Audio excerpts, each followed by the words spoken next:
The ultimate sports में आप सभी को अभिषेक सरकार का नमस्कार। तो दोस्तों, मशहूर पत्रकार बोरिया मजुमदार ने वेंकी मैसूर जो केकेआर के हमारे सीईओ है उनसे बातचीत किया और उनसे कुछ बहुत ही अहम सवाल पूछे कि आखिरकार केकेआर ने श्रेयस अय्यर को रिटेन क्यों नहीं किया, जो कि बहुत बड़ा सवाल है। दूसरा, रिंकू सिंह को इतने पैसे अचानक क्यों दे दिए गए, 65 लाख से 13 करोड़ तक पहुंच गए रिंकू सिंह। तीसरा, क्या एंड्रे रसल और सुनील नारायण को रिटेन करने से पहले केकेआर ने कुछ सोचा। और चौथा इंपॉर्टेंट सवाल, गौतम गंभीर के जाने के बाद अब केकेआर के कोचिंग स्टाफ में क्या कुछ कमी आएगी क्या। तो ये सारे सवाल जानने के लिए वीडियो एंड तक देखिए, हमारे चैनल को फॉलो कर लीजिए। द अल्टीमेट स्पोर्ट्स में आप सभी को अभिषेक सरकार का नमस्कार। तो सबसे पहला सवाल था वेंकी मैसूर से कि गौतम गंभीर, अभिषेक नायर और रायन डशकाटे ये तीनों बहुत ही अहम हिस्सा थे केकेआर के कोचिंग स्टाफ का। इन तीनों के जाने के बाद केकेआर पे क्या असर पड़ेगा। तो वेंकी मैसूर ने कहा, हाँ ये हमारे लिए बहुत ही ज़्यादा अपसेटिंग है कि गौतम गंभीर, रायन डशकाटे, अभिषेक नायर जो कि बहुत अहम हिस्सा थे केकेआर का, अब उनको इंडियन टीम में जाने का मौका मिला है। इंडियन टीम के लिए अच्छी बात है, पर केकेआर का ये लॉस है। पर यहाँ पर ही वेंकी मैसूर ने कहा कि जो भी व्यक्ति ग्रो कर रहा है केकेआर हमेशा उसके साथ रहता है। और गौतम गंभीर और जो रायन डशकाटे हैं, अभिषेक नायर है, इन्होंने भी अपनी करियर में ग्रो किया है। ऑब्वियसली इंडियन टीम का कोचिंग स्टाफ बनना एक बहुत बड़ी उपलब्धि होती है और हम इसके बीच में नहीं आने चाहते।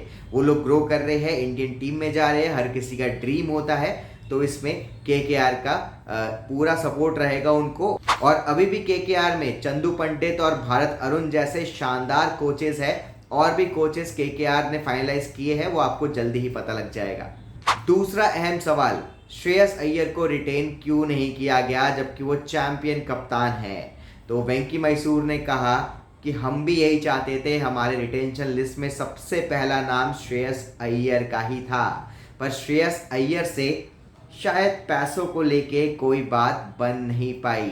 ये अफवाह उड़ रहा है कि श्रेयस अय्यर ने 30 करोड़ रुपए मांग लिए थे केकेआर से। ये अफवाह है, कंफर्म नहीं किया है वेंकी मैसूर ने, पर यह अफवाह है कि 30 करोड़ रुपए मांग लिए थे। पर वेंकी मैसूर ने अपने इंटरव्यू में कुछ ऐसा कहा जिससे पता लग गया हाँ भाई पैसे तो मांगे गए थे।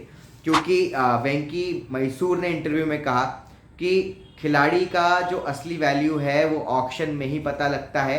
तो हम भी यही चाहते हैं कि ऑक्शन में ही सबकी असली वैल्यू पता लगे, वरना हम तो श्रेयस अय्यर को रिटेन करना चाहते थे। श्रेयस अय्यर हमारे लिस्ट में सबसे पहले नंबर पे थे, पर शायद फाइनेंसेस को लेके कुछ बात बन नहीं पाई। अब वो ऑक्शन में जाएंगे और वहाँ पे देखते हैं उनका क्या वैल्यू लगता है। वेंकी मैसूर से तीसरा सवाल था कि रिंकू सिंह को 13 करोड़ रुपए दिए गए, जो कि एंड्रे रसल और सुनील नारायण से ज़्यादा है, तो ऐसा क्यों। तो वेंकी ने कहा कि रिंकू सिंह को पहले सीज़न में 55 लाख मिले थे, उसके बाद उनकी वैल्यू बढ़ी है 65 लाख। और अब जैसे कि सबको पता है रिंकू सिंह एक बहुत ही वैल्यूबल प्लेयर है, केकेआर के ब्रांड बन चुके हैं। स्टेडियम में 70,000 लोग रिंकू रिंकू चिल्लाते हैं। अब वो इंडिया के लिए भी खेलते हैं, इंडिया का एक अहम हिस्सा बन गए हैं इंडियन टीम का। तो रिंकू सिंह की इतनी वैल्यू तो बनती ही है। बात रही एंड्रे रसल और सुनील नारायण का। एंड्रे रसल और सुनील नारायण दोनों ही केकेआर का एक ब्रांड है। केकेआर से करीब करीब 10 साल हो गए दोनों को लगभग खेलते हुए केकेआर से, और केकेआर की जहाँ जहाँ भी टीम है वहाँ सुनील नारायण और एंड्रे रसल खेलते हैं। तो वो दोनों तो अहम हिस्सा है ही केकेआर का। और जब तक ये दोनों खेल रहे हैं, आशा करते हैं, जो कि वेंकी मैसूर ने कहा कि हम आशा करते हैं कि वो केकेआर के लिए ही खेलेंगे।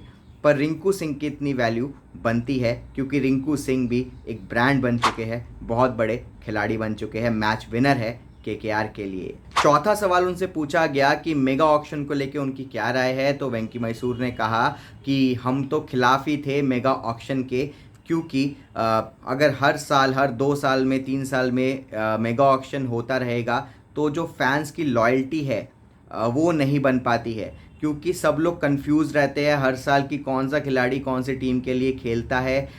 हर साल खिलाड़ी चेंज होते हैं, हर साल कोई खिलाड़ी इस सीज़न किसी और टीम के लिए खेलता है, अगले सीज़न किसी और टीम के लिए खेल रहा होता है। तो फैंस को खुद नहीं समझ में आता कि ये खिलाड़ी कौन सी टीम में है।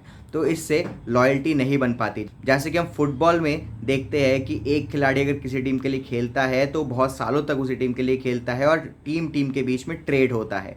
तो आईपीएल में भी ये जो ट्रेंड है, ये जो ट्रेडिशन है, ये लेके आना पड़ेगा, तभी फैंस की लॉयल्टी बन पाएगी टीम्स के लिए। तो वेंकी मैसूर का ये कहना था। वेंकी ने कहा कि आईपीएल जीतने के बाद हमारा 3/4 टीम छोड़ना पड़ा हमको, जो कि हम नहीं चाहते थे। तो आपको वेंकी के जो ओपिनियंस है उससे क्या लगा, कमेंट बॉक्स में ज़रूर लिखिए।